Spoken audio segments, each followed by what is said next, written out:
अस्सलामुअलैकुम। SM news के साथ मैं हूं सैयद मुकद्दर रज़ा। खबरों के सिलसिले को मज़ीद आगे बढ़ाते हुए खबर शामिल करते हैं चनियोट से, जहां पर हमारे नुमाइंदे वसीम खान दौरानी की रिपोर्ट के मुताबिक वज़ीर आला पंजाब मरियम नवाज़ की हदायत पर ख़वातीन के खिलाफ जराइम में मुलव्विस मुलज़िमान की गिरफ्तारियों का सिलसिला जारी है।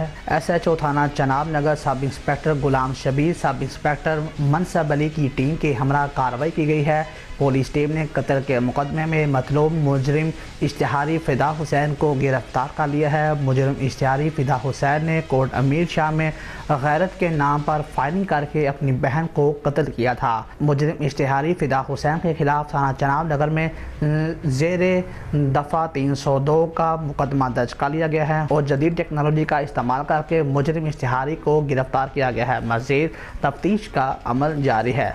DPO चनियोट का ये कहना है कि तफ्तीश को यकीनी बनाते हुए खातून के कत्ल में मुलव्विस फ़िदा हुसैन को कैफरे की दाह तक पहुँचाया जाएगा।